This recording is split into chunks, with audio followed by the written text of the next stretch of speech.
Bonjour, j'espère que vous allez bien. Dans le cadre de cette chronique, je vous enseigne des stratégies pour être en mesure d'augmenter la valeur de votre immeuble ou de vos immeubles. Alors, je me présente, je suis Stéphanie Milot, investisseuse immobilier et fondatrice du programme Immo Réussite, un programme en ligne dans lequel on vous donne accès aux meilleures stratégies au monde pour devenir investisseur immobilier. Je vous dis, je ne suis pas prétentieuse, mais pas loin. Hein? Alors oui, aujourd'hui, souvent vous m'écrivez pour me dire, Stéphanie, j'ai un immeuble, puis j'aimerais ça être capable d'en augmenter la valeur. Qu'est-ce que je peux faire? Alors, je vous partage des astuces aujourd'hui. Premièrement, quelque chose que moi, j'ai fait moi-même avec plusieurs de mes immeubles, j'ai converti le mode de chauffage. Donc, je prends un exemple concret. Il y a plusieurs années, j'ai fait l'acquisition d'un 8 appartements et cet immeuble-là était chauffé au gaz naturel. Et je savais pertinemment que si je faisais une conversion, puis ce qu'il faut savoir, c'est que c'est moi, comme propriétaire, qui payais le chauffage, donc le gaz. Alors, à tous les mois, je recevais la facture.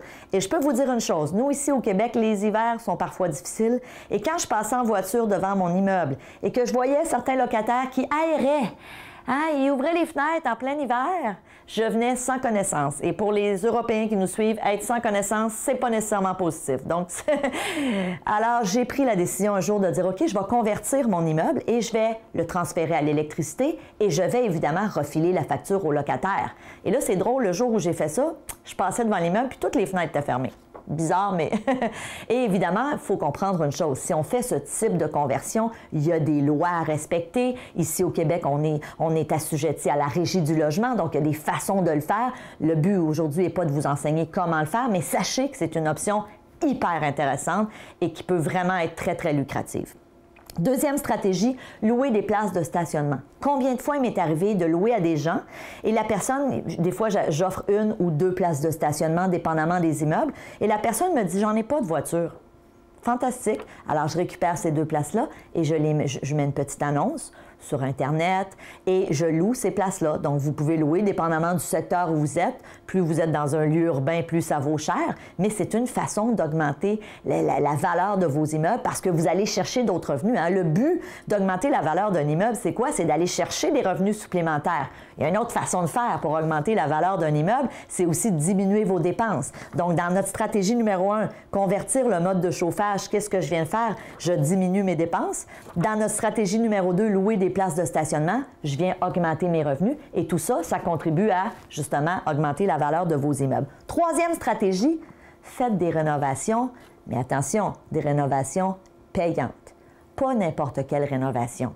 Dans le programme Immo Réussite, on a un module complet dans lequel on vous enseigne toutes les stratégies de rénovation. C'est quoi les bonnes rénovations à faire, lesquelles sont moins payantes, lesquelles sont obligatoires. Donc, ce qu'il faut savoir, c'est que si vous refaites le toit de votre immeuble, c'est une belle rénovation, mais pour les locataires, vous ne pouvez pas augmenter le loyer de votre locataire prétextant que vous avez refait le toit. Par contre, si vous refaites des cuisines, si vous refaites des revêtements de plancher, donc il y a plusieurs types de rénovations qui peuvent être intéressantes et qui vous permettent ensuite de justifier une hausse de loyer. Et ça aussi, hein, évidemment, une des meilleures façons d'augmenter la rentabilité d'un immeuble et la valeur de votre immeuble, c'est d'augmenter les revenus que vous en tirez, donc d'augmenter les loyers de vos locataires. Les rénovations sont une super belle façon de le faire. Sur une période, évidemment, on ne rentabilise pas nécessairement dans les 6 premiers mois l'argent qu'on a mis dans nos rénovations, mais à plus ou moins long terme, ça peut devenir vraiment super intéressant. Donc, c'était 3 stratégies. Il y en existe plein d'autres. Mais sachez une chose, si vous avez envie d'en savoir plus, si vous dites, moi, ça m'intéresse l'immobilier, puis j'ai envie peut-être de commencer à investir ou j'ai déjà des immeubles, mais j'ai envie de grossir un peu mon parc immobilier, je vous invite, je vous ai fait une série de vidéos tout à fait gratuites dans lesquelles je vous partage plein d'autres stratégies, dans lesquelles je vais vraiment plus loin, plus en profondeur, donc c'est gratuit. Je vous invite à simplement cliquer ici. Vous allez pouvoir ensuite entrer votre adresse email et recevoir tout à fait gratuitement ces merveilleuses stratégies. Alors, je vous dis merci d'être là, merci de votre confiance, puis on se voit dans une prochaine chronique. Salut!